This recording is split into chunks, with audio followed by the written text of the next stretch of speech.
Hello, everyone, and welcome back to another episode here at the Damage Report on the Young Turks Network. You know who's joining us? Someone who's pretty big at the Young Turks. Ana Kasparian joins us once again. How's it going, Ana? Hey, what's going on? Really happy to be here. I'm happy you're here too. You're the good news. The bad news is, as I talked about on my pre-show, I have got a really bad headache.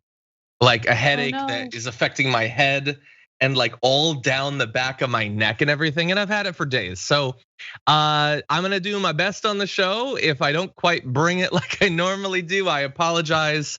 I am weak and I'm being bested by my brain.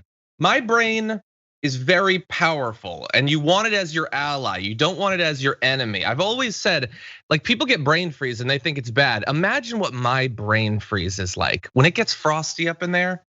Anyway, that's unbearable. Have I given all of you a headache now? Anyway, Ana, always glad to have you here, and especially for today's news, because we're gonna be talking about Ted Cruz, the guy everyone loves to hate. He's like Bart Simpson in that way, and in no other ways. So we're gonna talk about Ted Cruz. We've got, let's see, basically every kind of scandal you can imagine when it comes to the coronavirus from both Democratic and Republican governors. We've got Lauren Boebert trying and failing to own the libs on Twitter, as well as Joe Biden doing sort of what we expected he might on some of these big promises he's made.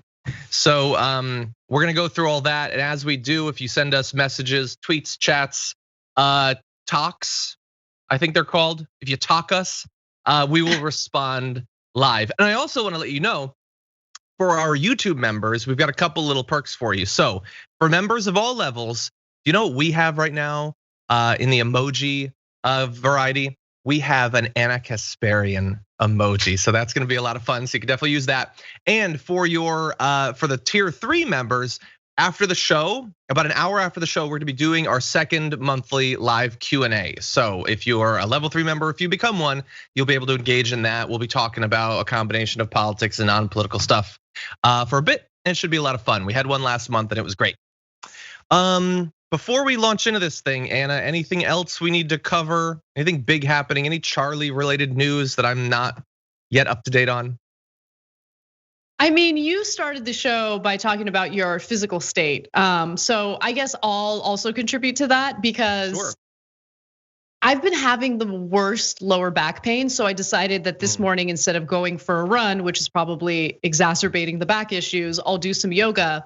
But I don't like doing yoga before going on air, because once I'm done, I just wanna like sail away, sail away, sail away. Like I'm just so calm right now. And like we're about to do all these awful stories that I wanna be angry about, but I'm just cool as a cucumber because of yoga.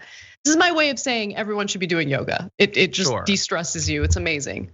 It's like in like 30 minutes of yoga, you can get the relaxation effect of like a long weekend in Cancun. Is that what you're saying? It's not even that. Like it does something to my mental state as well. Like I'm just so like calm. Calm is not my usual state of mind. Okay, I'm usually pretty like amped up. No, but right now, you deserve it, Ana. Yeah, you deserve it. I do. So I'm looking forward to the show. Let's do it. Let's talk about all these awful governors throughout the country. Oh my God, we've got so many bad people. It's basically just, wait, every one of these stories is, oh, that person's terrible. Every single one of them. Wow, okay. I mean, I guess that's probably a lot of the show, but that's what it is today. So why don't we start? We're gonna spin the wheel of horrible politicians, and first it's gonna land on a man wearing a ferret in his chin. Okay. Yesterday, early, everybody already hated Ted Cruz. We cruised into Wednesday hating him, but by night, last night, we had a new reason to. When he decided to do one of the most detached, aloof, the peasants can fend for themselves behaviors that I can imagine, when he apparently, this is the theory, flew to Cancun while millions of his constituents are having to boil water. They're literally dying in their cars of methane poisoning because they don't have heat for multiple days. He went off for a nice vacation. Now, it was sort of a rumor at first, and people had to do their own like sleuthin' type stuff. David Schuster tweeted out a confirmation at that point that was sort of semi-considered confirmed that Ted Cruz was on that plane. And you see the picture there. Now that could either be Ted Cruz or the least lucky man in America who can credibly pass for Ted Cruz. I feel terrible for that person. But then another person sent this photo, and you can see there, I think that's a human. And if it is, it looks like Ted Cruz. But the issue with these photos going around as they were circulating is that we didn't know when they're from. And there have been these sorts of things that have blown up, and then it turns out, sure, it's Ted Cruz at an airport, but it was 3 years ago or something like that. So, and the mystery grew, Anna, because Cruz's Senate office didn't respond to multiple queries seeking comment. His social media pages and official websites made no mention of the photos or of trips. And it took until this morning for it to be confirmed that it was him. And it happened, dagger in the back style, Fox News putting out, they have a source that says that he did fly to Cancun amid all of what's going on. What do you think? I didn't know that Fox News blew the whistle. Like I didn't know that it was Fox News, especially because remember, usually the Republican lawmakers that ever face the ire of Fox News and its pro-Trump conservative bias happen to be the Republican lawmakers who are willing to actually call Trump out or criticize him, maybe even vote to impeach him. So it's interesting that Fox is the news source that confirmed this, considering the fact that Ted Cruz has sacrificed his wife, he's sacrificed the country, all to show his undying loyalty to Donald Trump. So I love that wrinkle to the story. But is anyone really surprised? Come on, guys. How many times has the Senate gone on break or recess before they pass desperately needed coronavirus economic relief? I don't care if they're going on recess to just go back home and chill on their lazy, boy recliner. Lazy boys. Or if they're, lazy boy, is that what I said?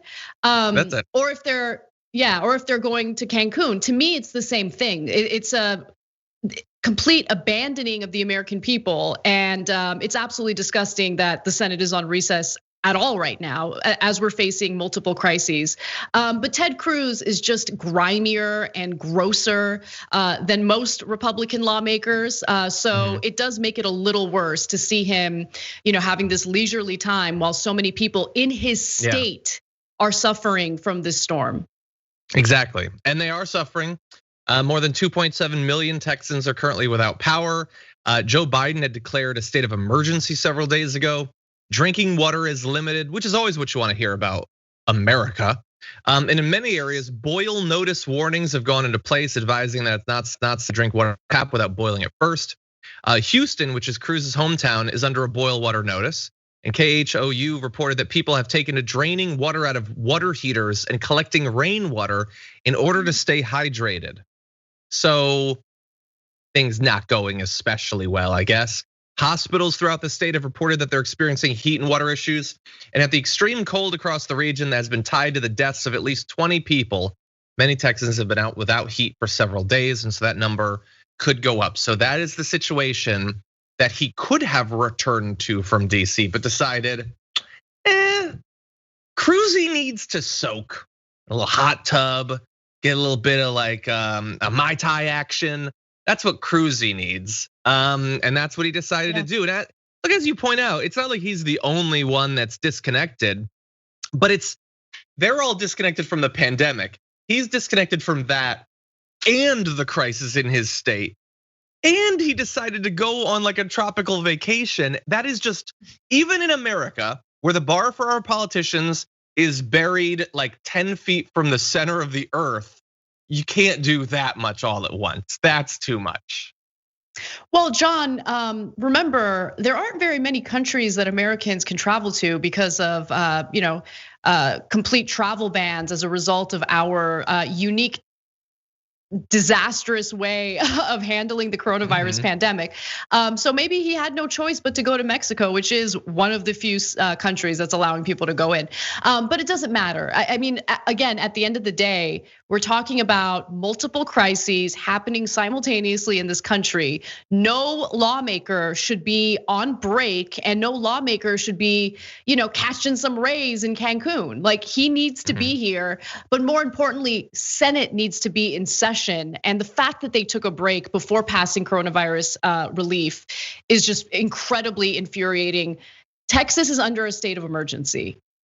Cruz demanded that Joe Biden declare a state of emergency for the state of Texas, and Biden didn't even hesitate. He did it immediately. That was the right thing to do. But for Cruz to just check out after that is horrendous, absolutely horrendous. Well, phase 1 is declaring a state of emergency. Phase 2 is getting crunk. That's what he was doing. He just wanted like limbo, that's what he wanted. He wanted some nice nachos. Do the cool kids still say the word crunk? I feel like whether maybe they do or not, I wouldn't stay know. Away from that. But anyway, he probably does. I'm about as cool as Ted Cruz. And so he's getting a lot of criticism. But Ted Cruz did go to Cancun, and so now it's time to dunk on him. And the dunking is coming from a couple different directions, and even what I consider to be sort of reverse dunks, which is the defense of Ted Cruz that just makes him look worse and adds more people to like basically the social media firing line that's going on right now.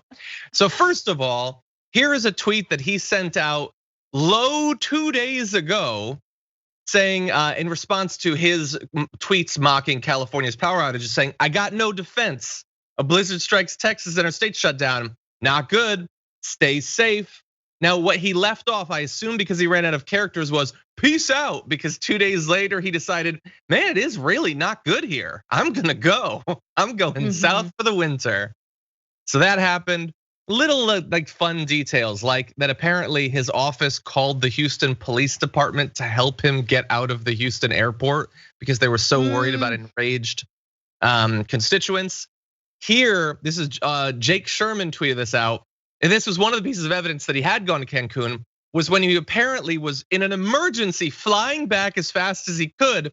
And as of this, had yet to make it on the upgrade list to United Business. Rafael Cruz was still waiting on standby for that. So that's like, man, I got this crisis, I gotta get back, but I still wanna be comfortable.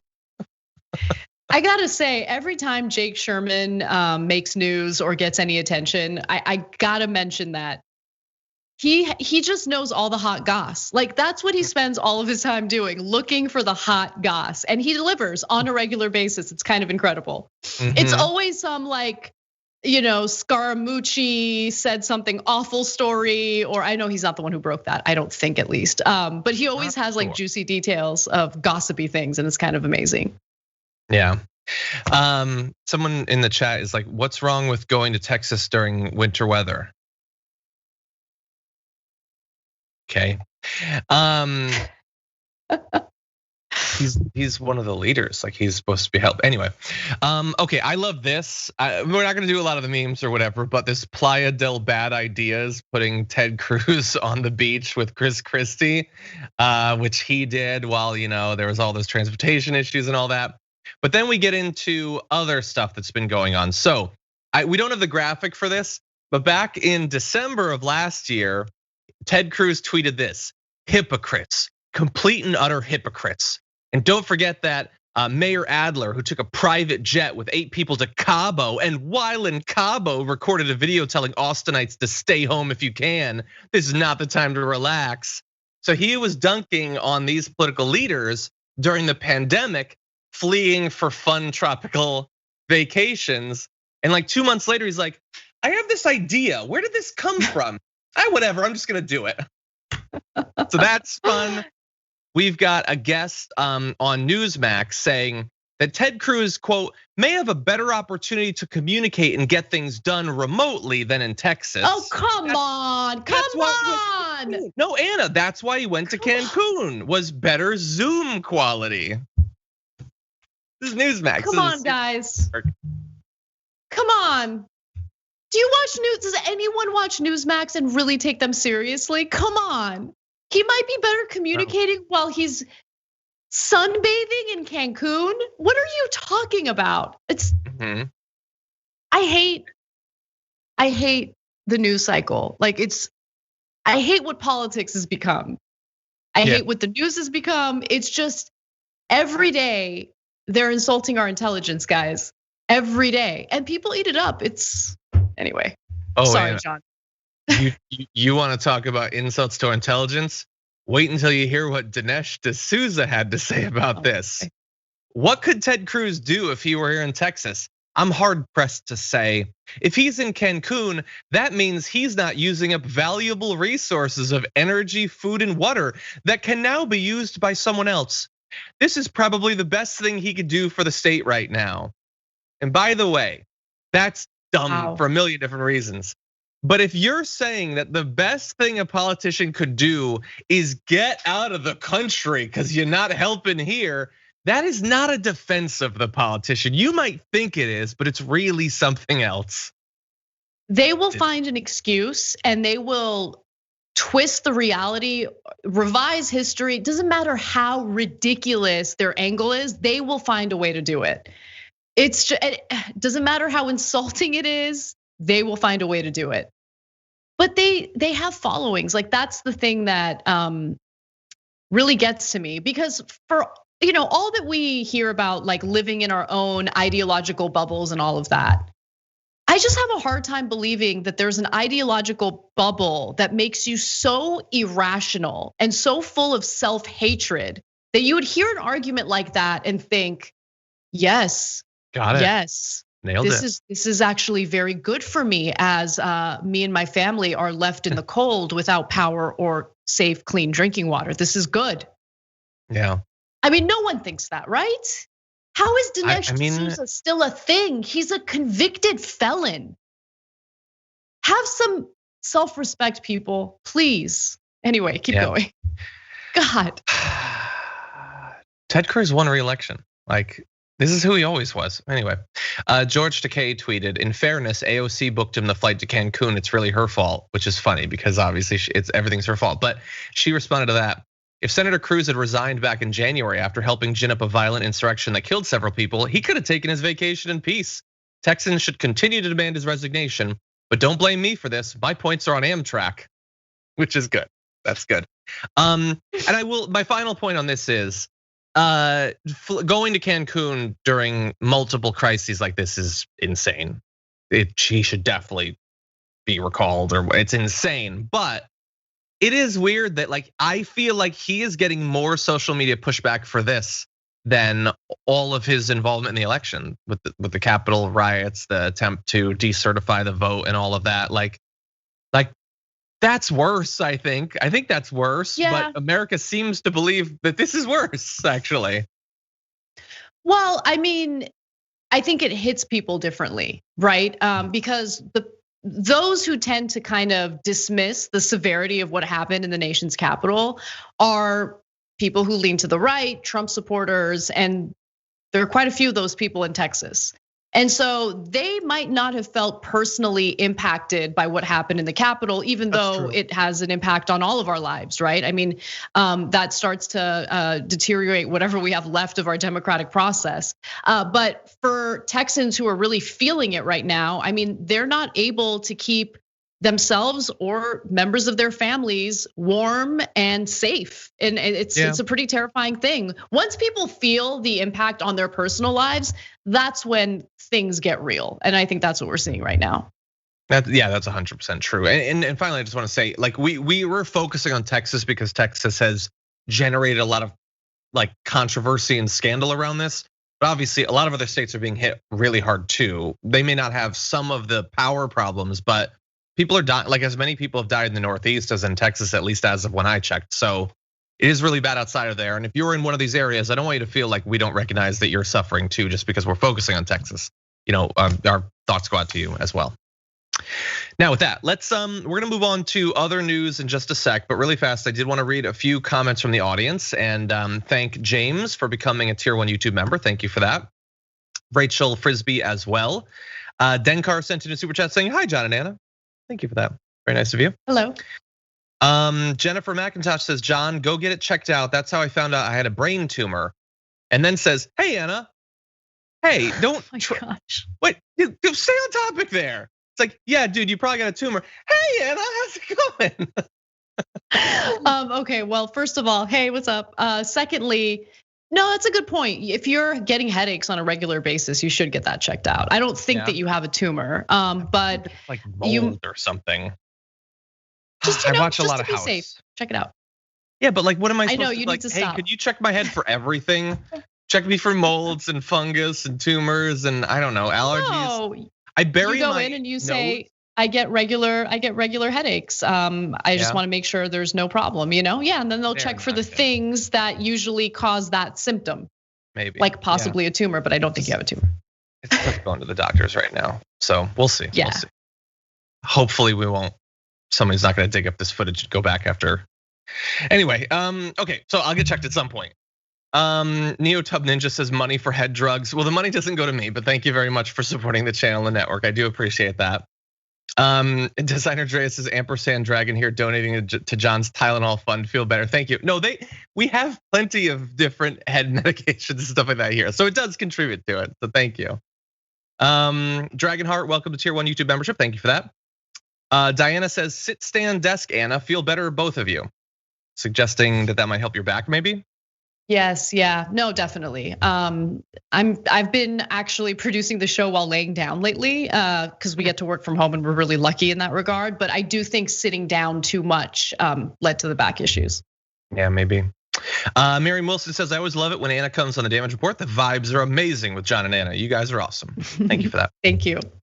Carla says, now that the survival mode and shock is worn off and we have power and water as of this morning, there is overwhelming sadness like beginning of COVID. We all prep for cold, not Winterfell. Yeah, still boiling snow, Carla says, for water. Wow, thank you for letting us know that. Sorry that you're still dealing with this. Noelia says, I live in Houston, Texas, and it is all my coworkers have no lights, water, and one of them needs oxygen due to the after effects of COVID. And behold, the raccoon left, shocking. Yeah. Tez Johnson, welcome to tier 3 membership. I will see you at the live Q&A after the show. Obi-Wan Kenobi gifted 5 tier 1 subs. Thank you for that. And says, to be fair, I'm sure flying to Cancun has something to do with bootstraps, right? Yeah, like it's funny. Like we talked about that mayor. Was it the Colorado mayor or whatever in Texas who was like, you're on your own, survival of the fittest. Ted Cruz was like, hold my plane ticket. I can outdo this. But with Ted Cruz, what he did is awful. But what was amazing was how clearly that one mayor in Colorado City, Texas, was willing to just like transparently like share his disdain for people. Like he just didn't hide it at all. It was amazing. Totally, that was. Okay, we'll be reading more comments in a little bit, but why don't we return to the news? Lots of horrible politicians to go through, including up in the Northeast. Governor Andrew Cuomo, early on in the pandemic, got a lot of good vibes for his response to the pandemic. And now we're in a very different time because some of what his administration did in regards to apparently covering up thousands of deaths is starting to get more coverage. So let's catch up on some of what's been revealed in the investigations that have apparently been launched. He's facing mounting challenges to his leadership. As state lawmakers threaten to strip him of the power to issue emergency orders, and federal investigators have scrutinized his administration's handling of nursing home data. We found out that the FBI and the US Attorney for the Eastern District of New York have opened an inquiry into his handling of nursing homes during the pandemic. It's not currently known whether the inquiry, which was confirmed by 3 people familiar with the matter, was focused on him or any individual, only that it's in its earliest stages. Although based on the evidence that's come out so far, that's something to keep your eye on. The investigation moved back into the public spotlight in recent weeks after revelations that Cuomo's administration had given the public and state lawmakers an incomplete accounting of the number of deaths at nursing homes and assisted living facilities. In recent weeks, the administration revealed that 15,000 long-term care residents had died, up from the 8,500 previously disclosed. So let's pause there. That is very, very, very off. That is a huge number of additional deaths. It's not a rounding error. That's not, we forgot to cross our T's. That is a very different overall appearance of how this entire thing was handled. And so I can see why this is becoming such a big scandal for him. That is not a small thing.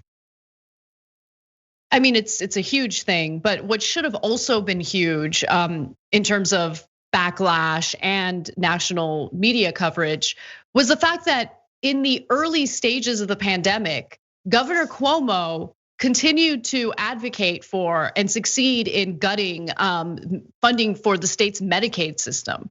Cuts to the Medicaid system when a pandemic is ripping across the country and leading to, at this point, 500,000 Americans dying. I mean, he couldn't have predicted it would be 500,000 Americans when he did it in the early stages of the pandemic, but it doesn't matter. He knew the pandemic was severe. He knew that there are people in this country, particularly in high cost states like New York, that don't have the means to provide themselves with health insurance. He knows that people are gonna lose their employer provided health insurance as a result of closures and layoffs and furloughs. So it's not surprising to me that he did this. Governor Cuomo was never what he was branded as in the beginning of this pandemic. Governor Cuomo has been far more conservative than some of the corporate Democrats that we're highly critical of. So congratulations to waking up to who Cuomo is. This is who he is. Again, that red flag, that was a huge deal in the beginning of the pandemic, and it barely got any attention. The only news organizations that covered it were independent news organizations on the left. Other than that, everyone else was just kind of like applauding him because, sorry, I know I'm going on and on, but I do want to really drive home this point. Because the Trump administration was so awful in responding to the pandemic that his failure, Trump's failure, helped to whitewash the failures of governors across the country, particularly Democratic governors like Cuomo. So it's just infuriating when people think that, if we have a president as awful as Trump, that'll make people wake up to the fact that we need someone who champions progressive policies. No, it doesn't work that way. All Trump did was really whitewash some of the horrendous governance that we were complaining about before Trump was even a thought in our minds regarding being in the government, you know? Yeah, I think you're right. And I think also Trump being so bad might have led some people to believe, he's the problem on governance with the pandemic. Everyone else, therefore, must be much better and trustworthy. And I think that affected how people evaluated things like Cuomo during the early stages of the pandemic. And I think it's also leading some of them to just assume that Biden's gonna do the right thing and we don't need to really keep any tabs on it when that is not necessarily guaranteed. I think you're right that he turned out to be more conservative in this area. I also think he turned out to be far more concerned with his public image. I think he loved the boost to his approval ratings. Dude wrote a book about their handling of the pandemic when thousands of people are still dying every day around the country. Like, maybe you could wait until it's afterward. Like, it's not like, you're halfway up the beaches of Normandy, you're like, I gotta get this down. People are gonna wanna know. Like, no, hold on. We were still dealing with this, buddy. But no, if you can publish that.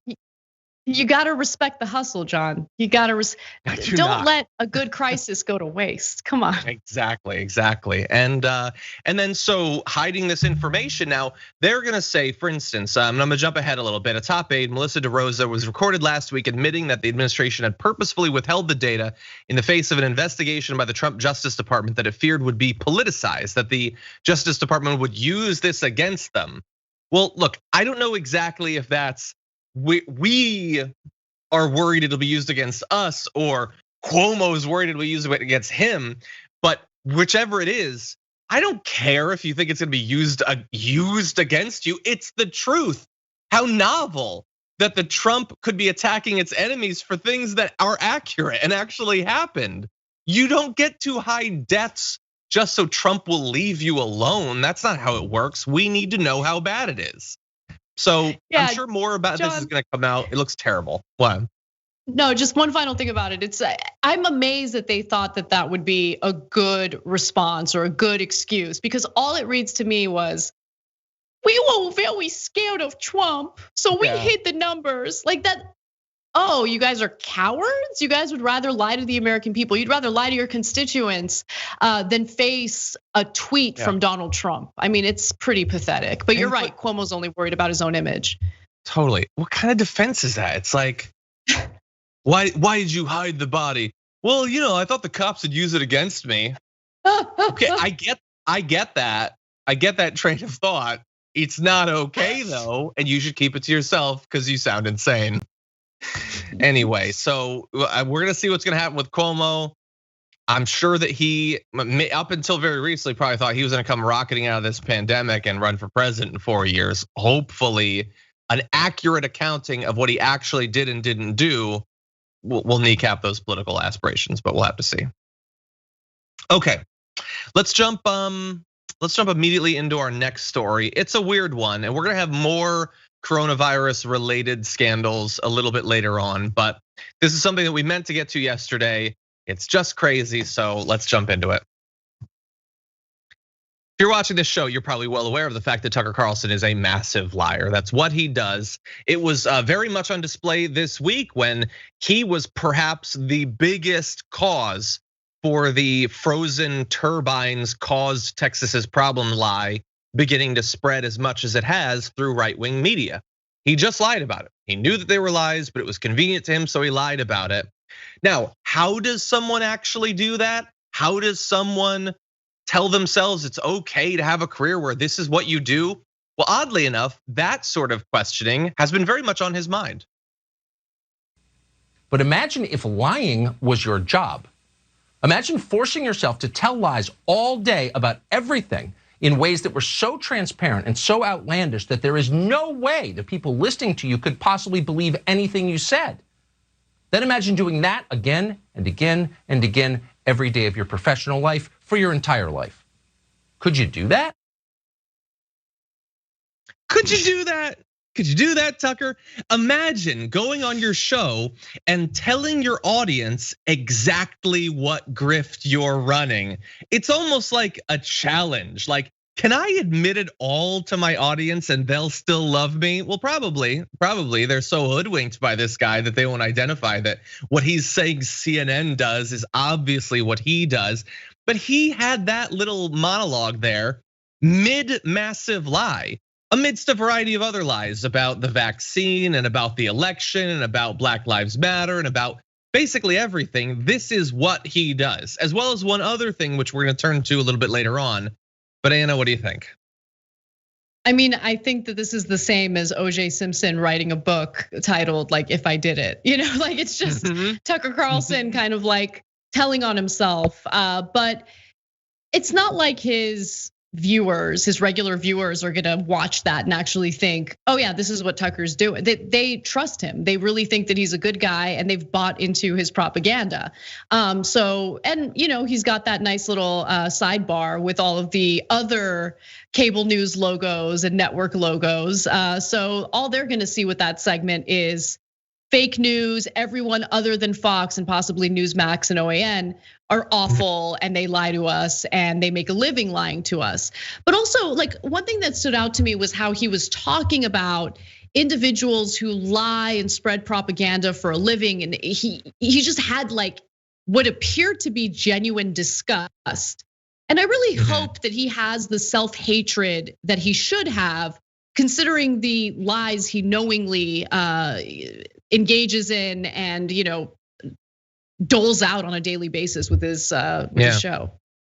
Yeah, maybe. I think it's far more likely that he tells himself that my audience members are the dumbest people in the country. And I know that like people, especially conservatives watching this, are probably like, no, he's against the left, he hates the libs and stuff like that. But he doesn't. But is he though? Like, he doesn't have anything to do with leftists or Democrats. They don't watch his show. He doesn't interact with them. The people that he talks to are people that he only lies to, that he has no economic connection to these people. The class distinction, the divide is as big as it could possibly be. Like, I am sure that he has convinced himself that these dumb peasants, I can exploit them as much as I want. Like, the left doesn't really enter in it. He talks about them, but they have nothing to do with what he's doing. So I think there might be some self-loathing, but I think there's a lot more loathing for the people who are receiving that message from him. And I just want to remind people, by the way, Yeah, I agree with you on that. I mean, you can tell by the way he reads his monologues to his audience. He talks to them, he talks at them as if they're children. Yes, exactly. Why would they lie to you? And that is what they're doing. They're lying to you. But why? Yeah. Anyway, reminder in terms of the lying, like I'm saying that he's a liar, Anna's saying that he's a liar. He seems to be admitting he's a liar, but let's be clear. The Fox News Network wants you to know that he's a liar. Because we can go back to McDougal versus Fox News Network, that famous case that's now being referenced quite a bit, where the judge said this general tenor of the Tucker Carlson show should then inform a viewer that he's not stating actual facts about the topics he discusses and is instead engaging in exaggeration and non-literal commentary. The judge said Fox persuasively argues that given Mr. Carlson's reputation, these are all direct quotes from the write-up for the case. This is directly from what the judge wrote. None of this is added. Given Mr. Carlson's reputation, any reasonable viewer arrives with an appropriate amount of skepticism about the statements he makes. Whether the court frames Mr. Carlson's statements as exaggeration, non-literal commentary, or simply bloviating for his audience, the conclusion remains the same. The statements are not actionable because they're not based on anything. That was Fox's defense against the court case. And they apparently successfully argued that nobody who watches Tucker Carlson thinks he's actually telling the truth. But unfortunately, that is maybe a good defense in court. I don't think it's actually true. I think many of his viewers think that he is telling the most truth, and he has successfully hoodwinked people, not just on the right, into thinking that he is some sort of good faith actor that leftists should try to ally with on certain topics, when he is perhaps a bigger liar than anyone else on Fox. Like the whole con of right-wing populism and all that, like everyone should be able to see through it. They should know that it's not actionable, but some people have still been confused about this. You wanna go into something weird, Anna? Let's do this. Yes. Tucker Carlson's show is 50% lies and it's 50%, and I apologize if I'm the one revealing this to you, really, really weird horniness. So I want you to watch this video. And at the heart of this great American family is a love story. One man, one woman, and the fires of passion that changed the course of our history. Not since Anthony dined with Cleopatra in downtown Antioch, before they killed themselves, obviously, has a country witnessed a love story as moving and poignant as Jill and Joe's. No, ladies and gentlemen, Jill Biden is not Joe's caretaker. She isn't his nurse. She's his fully equal romantic partner. Together, they are like besotted teens, yet at the same time, they are the wise and knowing parents of a nation. As a headline from Politico on Valentine's Day put it, quote, historians and relationship experts agree. The first couple's romantic gestures aren't just genuine, they're restorative. So it's official.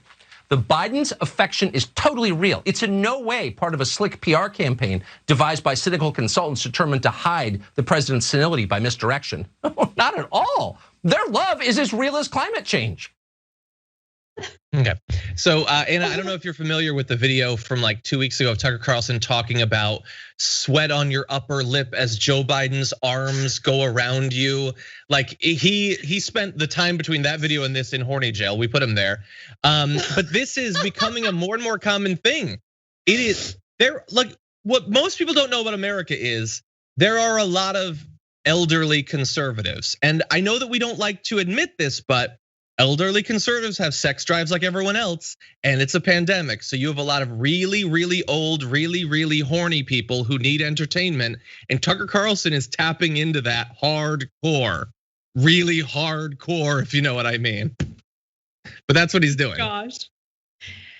You know, it's funny because I kind of read that segment differently. What I got out of it was that Tucker Carlson is experiencing some stuff with his relationship. Like he seems pretty angry and bitter about, the president and the first lady showing some public affection. I mean, I don't care. I don't care. Like even the Melania slapping Trump's hand away stories, like they were funny, but like obviously I don't care, and I don't know what's really going on in their relationship, and I don't think it should even matter, right? So that's my take on all of it. If there's a couple showing PDA, cool. If there's a couple that's married and absolutely hates each other, cool. That's normal too. That's an issue throughout the country. But like Tucker Carlson's rage in that segment stood out to me. Like why he's so cynical and so bitter about relationships and public affection. Like, yeah. I don't know, Tucker, maybe you're overworking. Maybe you need to take a nice long break and try to work things out with your wife. I don't know. It just seemed a little too personal for him. Maybe it's personal. Maybe it's just like he wants to always pretend that he's at arm's length from Trump. He's not Sean Hannity. He's not doing like pillow time talk with Trump. And yet he's acting like he's acting like the stories about Melania being mad that people like Jill Biden. He's acting like he's jealous of the positive coverage of Joe and Jill Biden's relationship, which by the way, like to some extent, the thing about this slick PR thing, no, I don't think it's a PR team, but I do think there are people who want to present it as, they're way too excited to see a couple that actually likes each other, sure. But maybe it's just kind of a natural thing where like we had for 4 years, whether it's interesting or not, and I agree with you, I don't lose a lot of sleep over the fact that Melania and Trump don't sleep together. But like after 4 years of that, seeing a couple that actually seems to give a damn about each other is interesting. Maybe we could spend a couple of weeks being like mildly amused by that, but he can't, Tucker can't. He is infuriated by the fact that the media seems to prefer this couple that likes each other to the couple that mainly communicate via payoffs to porn stars that they've slept with. But he wants to pretend that people having a preference between those two, this guy that like talks about family values and all that so much, it's insane to have a preference for that. But anyway, yeah, and that preference stretches. That preference stretches across different professions that are considered, public figures. Like even among celebrities, people love to swoon over a couple that is in love. Like remember when Jennifer Lopez and Ben Affleck were engaged and they like seemed to be like super in love with each other and super like affectionate. And everyone's like, oh, it's a perfect couple. Oh my God, I wish I had a boyfriend like that. I wish I had a fiance like that. Like that's what the news was kind of like consumed with. And then when there were some rumors about Ben cheating on Jen, oh no, what's gonna happen? Then everyone like started picking a side, and it was a much more angry time in celebrity gossip news. So it's just, people love to see other people in love, except for Tucker Carlson, apparently. Exactly. And I know there's probably a significant portion of the audience that doesn't care what anyone in right-wing media is talking about.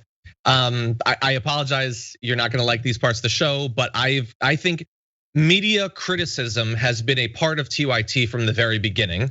We care what the other side is saying, what they're not saying, how they're manipulating their audience, because that has political effects. So I'm not gonna stop doing it. So if you don't like that, just stop watching, I guess. But I do want to point out though that this segment of Tucker Carlson and the other thing about Joe Biden's arms and stuff, like for people who don't watch it, what you may be missing about this is that Tucker Carlson is in one way the most watched person in media or whatever, and like a political cable news show.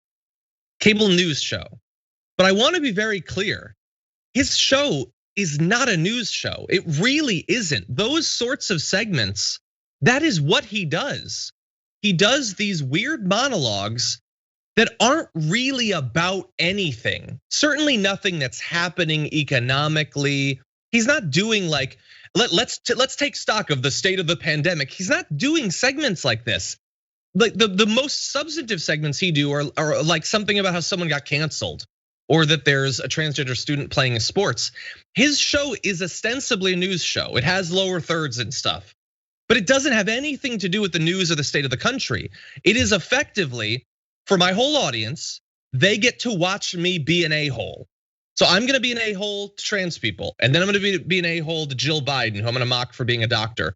That is really all it is. You're tuning in to hear him sort of speak weirdly and lustily about the news and get mad, and that's really it. And that's important because he is the biggest of all of those.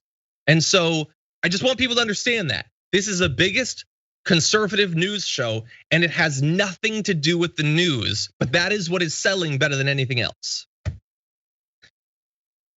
Anyway, let's read a couple of super chats, and then we'll move on to student loan debt cancellation, such as it is, if it is at all. Text Stan says, I didn't hear you mention it in the rundown, but the Perseverance rover is landing on or crashing into Mars today. NASA stream starts at 3 p.m. Eastern. Yes, we haven't talked about it, but I do find it very interesting, and I will be taking a look at that when it happens. Cindy Schwartz says, hey, John and Anna, for your headache, dilute peppermint essential oil and a little coconut oil and apply to your temples. Also, I propose that Anna be ordained Her Highness Dragon at Zen Bubby Dragon. Well, she's already the Salt Dragon, but I do like that name. I kind of love it, but maybe we can mix it up. Sometimes when I'm being a little bit difficult, high maintenance, maybe I'll be Your Highness Dragon. But most days, Salt Dragon. Salt Dragon, definitely. Yeah. Mm-hmm. I think Downward Dragon would work for her with her. Anyway, Chris Nesbitt says, for muscle relaxers, because I know you're only kidding about not keeping the super chat money. No, I'm not kidding. We do not. I want to be very clear about what we get paid for and what we don't. We don't get any of that. But thank you. We really do appreciate the support either way. Eileen upgraded their membership to tier 2. Thank you very much for that. Scott Langton says, Anna, you are quite possibly the best thing about TYT. So passionate about everything you say. You and Franny together are the perfect combination. Much love from Ireland. Oh, and hi, John, I guess. Oh, John, thank you for the kind comment. That was super sweet, and I really appreciate it. It was awesome. Thank you, Scott. May Money in the Building says, you ingest a lot of toxic energy covering the news from day to day. Burn some Palo Santo, some tree, and get fresh air, energy care. Good vibes from the Witch Queen of Oakland Dragons sent y'all's way. Thank you, May Money in the Building. I appreciate that. Dane Mom Dragon has been dealing with chronic headaches for almost 20 years. Definitely go to the doctor. Anna, what you said about Mitch last night had me laughing so hard. You have the money, find your chin. Come on. That is terrible. Oh my gosh. Okay, can I just say thank you for sending me that comment? Because after the post game was over, I'm not even lying. All night I was kind of stressing out about it, and I was like, I don't feel good about the things I said. It was too superficial, and like I should be better than that. So the fact that I made at least one person laugh makes me feel a little better. So thank you. Awesome. Let's see. Connor Thorne says, hello, John and Anna. You two are the best. Hope your headache goes away soon, John. And for your sake, it is neither a tumor nor the first case of cordyceps mushrooms in a human being. I think that's a Last of Us reference. Well, thank you. Kat Given says, Tucker Carlson took my mother to the dark side. It's awful. Yeah.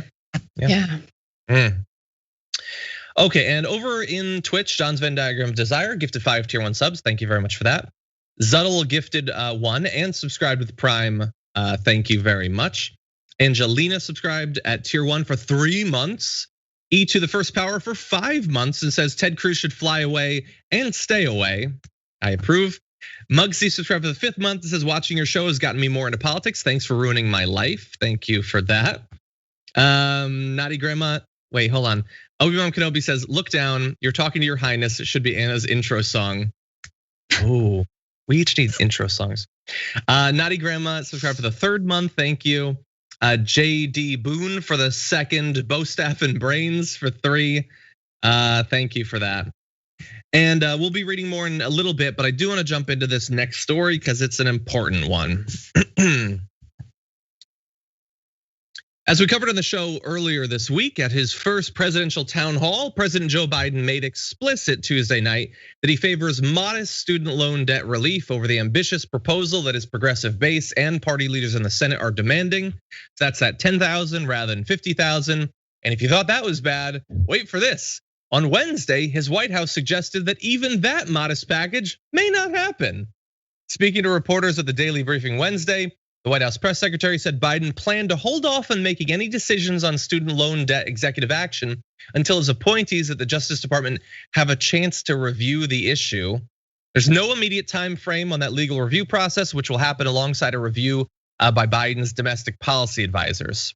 And so there's more, but even the 10,000, which he could have signed the first moment of his presidency, he could do it right now if he wanted to.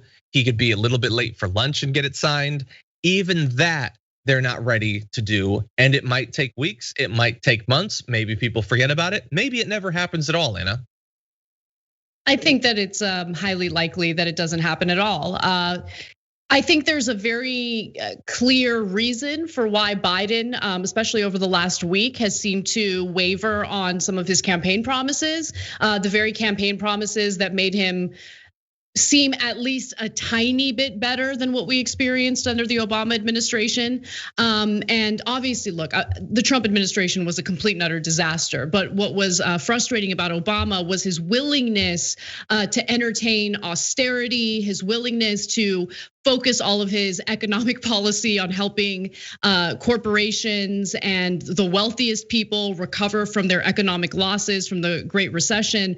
And what we're seeing from Biden now is him wavering on things like the $15 an hour minimum wage and also canceling student loan debt. Because just last week, he met with corporate CEOs in the White House as the impeachment trial was taking place. He also received a letter from the US Chamber of Commerce, as did members of Congress, arguing that the approach to the coronavirus relief package needs to be a much more targeted approach, a much more measured approach, and that $15 an hour would be complete and utter devastation for companies and restaurants. And so, I mean, just connect the dots, guys. At the end of the day, when it comes to the best interests of the American people, all of that really pales in comparison to the corporate executives and the corporate donors who really run this country. I mean, at this point, when I look at most politicians, all I see is a face to the corporations that really control what goes on in this country. And Joe Biden is not only sealing the deal on his legacy, which will be an awful one, but he is driving this country deeper and deeper into absolute lunacy, because I guarantee you, someone a little more clever than Donald Trump and someone certainly more fascistic than Donald Trump will have an easier time getting elected if Biden continues to deepen the economic anxieties that people are facing today. The unwillingness to do something that would be so easy to do, but also something that would make Biden the most popular president in a long time, possibly since FDR. If he canceled all federal student loan debt, he would be the most popular president by far. And I guarantee you that some of these Trump zealots might even reconsider who has their loyalty, because I mean, it would just improve so many people's lives. And it's unbelievable that Biden refuses to do it. It's absolutely disgusting. Well, if they are actually being affected by economic anxiety, then yes, that should go a long way to changing their opinion. I mean, everything that you said there was obviously so on point that I think you covered it. I'm gonna move on to the next level of how bad this is. And I don't even know exactly. I'm gonna read you a graphic, and it's a sentence and all the words in the right order, but I don't know exactly what it means. White House officials said Wednesday that Biden's reference to writing off $10,000 of loan forgiveness was not meant as a descriptor for executive action, but to reflect his endorsement of achieving that goal through legislation, which he has not yet proposed. I don't know what are you talking about? He says, I want 10,000, not 50. Because I can't legally do that. Now, that makes sense. It's wrong. That makes sense as a wrong argument for why he can't do it through executive action, because maybe he's convinced himself that he could do 10,000 but not 50 through the stroke of a pen. But if he's not talking about executive action, if he's talking about legislation, then what is it can't be 50 because that's illegal stuff. But you're saying Congress can't do it because it would still be illegal? What are you talking about? And you 100%, well, you could do both, but you 100% could do the 10,000 through executive action. So you want to go through an entire legislative process for that, which would be totally needless, without getting rid of the filibuster, would be impossible for it to actually pass, would take up a ton of time. And even if we initiated that legislative process, you're saying something more than 10,000 can't be on the drawing, like on the negotiating table, because it's illegal in some way. I don't know what any of that it means. Does he not know if he's talking about executive action or legislation? Does he not know what the law is? Or is he hoping that we're gonna be so thrilled by the fact that Trump isn't here that we're gonna ignore all of this? I just think he's lying. I just think his heart isn't into it. I don't think he really cares about canceling any student loan debt. This is the man who has contributed significantly to making student loan debt as bad as it is. He's the one who authored and successfully passed the bankruptcy bill. And that is the reason why students are unable to ever discharge their student loan debt. I mean, by the way, here's something that also doesn't get talked about enough. Right now, as we speak, Betsy DeVos is facing a lawsuit by students who had been defrauded by for-profit colleges. Their student loan debt was supposed to be forgiven as a result of this giant investigation that found that Corinthians colleges had defrauded all of these students. And so the Obama administration, its education department, was to stop collecting student loan debt payments from those students who had been defrauded, and their debt was supposed to be canceled.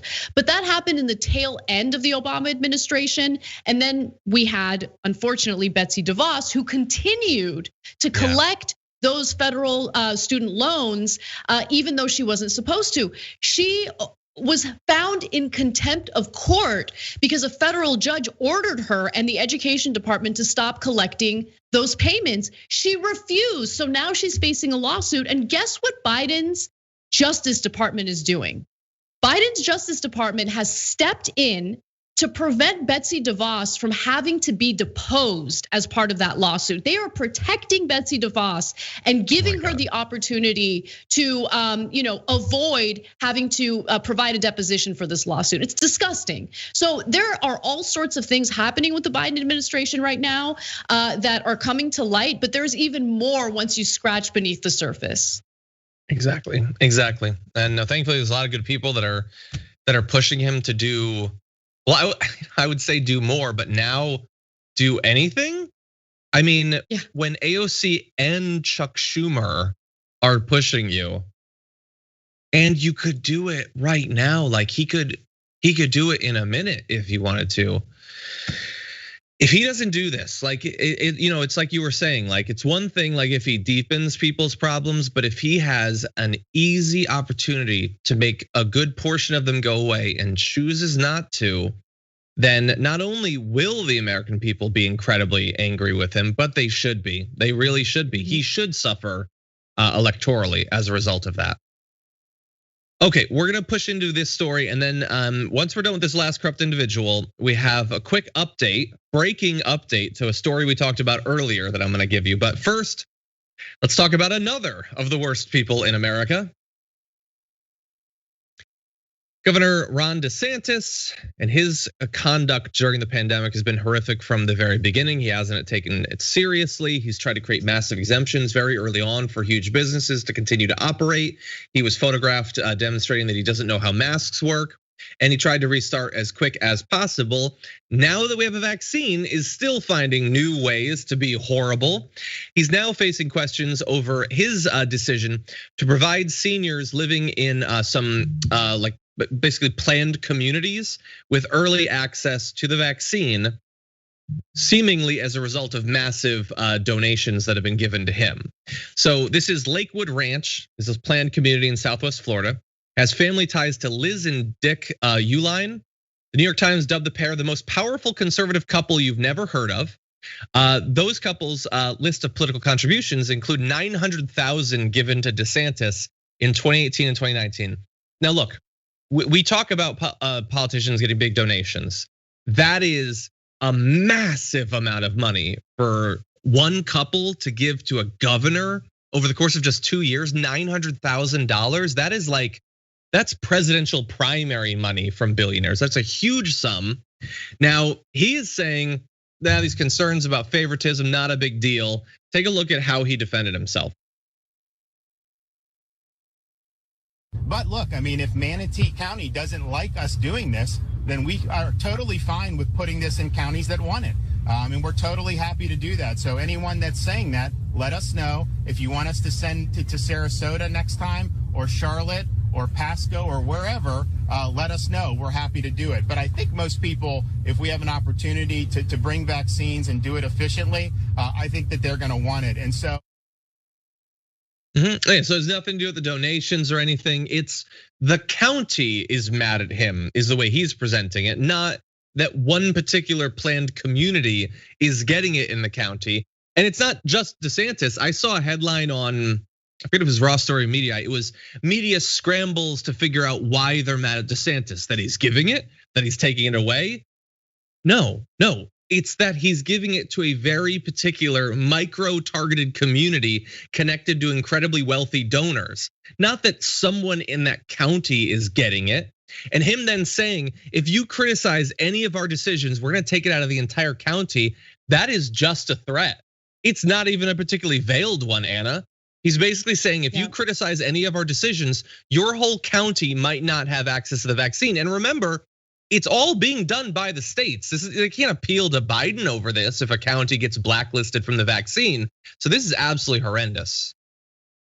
Yeah, it absolutely is. And one thing that's really stood out to me over the last week regarding news coverage surrounding DeSantis is that more and more Republican lawmakers have kind of been pitching him to the American people as a possible 2024 presidential pick in the Republican Party. They're encouraging him to run. And let's just be aware that Ron DeSantis is, absolutely awful. And he's another version of Trump, possibly someone who's a little more, I was gonna say a little more clever, but DeSantis, we all saw him attempt to put a mask on. The guy is certainly struggling. But as we know, stupidity doesn't necessarily hinder absolute cruelty. And that's what he's doing right now in the state of Florida. Yeah. 100%. We actually were playing that video while you were saying that. He has no idea. And you know why you wouldn't have an idea of how to put on a mask on camera? When you haven't been regularly putting on a mask and it's suddenly a new thing that you have to do. If I had to put on roller skates right now, it would take me a couple minutes because I haven't been doing it every time I go outside. That's a weird metaphor. Anyway, okay, so it is. Okay, so really fast, I just want to do this quick update for just a couple of minutes and then we're gonna let Anna go. And a heads up again, if you are one of our tier 3 members on YouTube, or if you become one, maybe upgrade your membership. In almost exactly 1 hour, we're gonna be doing our second monthly live Q&A conversation. So you'll have access to that. But first, this, and nobody knows what I'm about to throw to. Apologies to the producers. Ted Cruz has been getting, how did you? Wow. I knew it. I knew it too, though. And it's got to be an update on Ted Cruz, and they took a risk. And you know what? I like it. I like it. They did it. Okay. Respect where respect is due. Okay, let's see if you can get it back up fast. Nice. Okay. Ted Cruz has been receiving a lot of condemnation for jetting off to Cancun when his entire state is frozen. Now he has put out a statement. And I and Ana Kasparian are going to evaluate whether this is a good enough explanation for why he did what he did. Statement from Ted Cruz. This has been an infuriating week for Texans. The greatest state in the greatest country in the world has been without power. We have food lines, gas lines, and people sleeping at their neighbors' houses. Our homes are freezing and our lights are out. Like millions of Texans, our family lost heat and power too. With school canceled for the week, our girls asked to take a trip with friends. Wanting to be a good dad, I flew down with them last night. And come on. Hold, Anna, hold. We'll adjudicate. Justice Kasparian will be in session, but hold on. Wanting to be a good dad, I flew down with them last night and am flying back this afternoon. My staff and I are in constant communication with state and local leaders to get to the bottom of what happened in Texas. No, seriously, I've got like a Mai Tai in one hand and my smartphone in the other. We want our power back, our water on, and our homes warm. My team and I will continue using all resources to keep Texans informed and safe. Anna, is that good enough? Are you kidding? Okay, first of all, not only is it not good enough, but come on, Rick, he will throw any family member under the bus for his political career. Any family member, even his own children. He's so disgusting. God, like he's a pig. Like only a pig would do something like that. Come on. If anyone buys that, I get it. We can have disagreements politically, okay? We might have different solutions to the very serious problems this country is facing. Might disagree on policy and all that. But we have to agree as Americans, what should bind us as true Americans, true believers in our Constitution and everything America stands for, is the fact that Ted Cruz is a pig. Like, we should all be able to agree on that. Especially after he tried to use his own children to make an excuse for abandoning his home state to go on a beach vacation in Cancun. Come on. Yeah, totally. Yeah, that's one of the older B-rolls, so it's not gonna fit as much, but we've already adjudicated that he's in fact not a pig, Anna, he's a possum-faced loser. But anyway, yeah, he just threw his kids under the bus. He's like, they made me do it. They made me do it. Or alternatively, it's like, I mean, what did you want me to do? Be a bad dad? Well, here's my evaluation for what makes you a bad dad. When you're apparently okay with your girls taking international plane flights during a pandemic, that's still bad. It's not like, oh, I thought he was abandoning the state just because he's an evil loser. I didn't know he was abandoning the state because he's an evil loser with kids. That's not better. That's just as bad, Ted Cruz. You still suck. We've adjudicated it. Anyway, Anna, thank you for joining us on the Damage Report. We try not to ask you too often because you're one of the busiest people in this entire industry, but there's nothing we love more than having you on the show. I love doing it. Thank you for having me, and thank you to your audience. Thank you. And I'm gonna read just a couple of super chats before we end this thing. Sophie Shipper says town hall about, Town hall about Limerick. His position on loans is a shift. I'll admit that I feel a bit miffed. Still, considering all I see, I prefer complaining about policy to the daily rehash of Trump's grift. That's pretty good, actually, not bad. And certainly we've had reasons to complain about policy. Biden becoming president is not ending that. Mary Hookers Meyer says Biden just needs to shut up now. Every time he talks, he's backing out of promises. Nothing more depressing than broken promises. That's it. Lazy Peon says, Your Royal Highness Anna, the Dragon of Salt, breaker of backs and ruler of the news. Hi. Well, that's really good. I'm not even deleting that one. I'm saving that one for a bit. That's a good one. Chris Nesbitt says, is there any chance that Biden is just putting the pandemic relief first before dealing with student loan debt? Or are we well and truly boned? Well, maybe, but stopping the interest payments or stopping the accruing of interest was part of the COVID relief bill. So he's already shown that he's perfectly comfortable combining the two. And considering how fast this one would be, and that it would provide economic relief to so many people, there's no reason not to combine it. I like what you're thinking, but I don't think that that's what it is. Now, finally, over on Twitch, Bayfair Dragon subscribed for the 4th month, Kirsta for the 3rd, and says, thanks for keeping me sane while I quarantine with my COVID positive family. Oh geez, stay safe. Steph Mott subscribed for 9 months and says, nice 9-month anniversary on my 9-year wedding anniversary. Sadly, my husband had to go into work. He's been working from home, and my son is home with strep throat. But at least I have all you lovely people to celebrate both anniversaries with. Steph Mott, that's awesome. Congratulations. Columbia Rican Latin Dragon gifted 1 tier 1 sub. Thank you for that. Yeetwood Mac wanted to know, Anna, how do you literally glow? Your skin is so amazing. Alas, she is gone, but your Highness Dragon is known for shiny scales. That is certainly true. And Monique the Lionheart says, I know I should really be listening to the stories, but I'm busy trying to figure out what is on John's shirt, and that strap is in the way.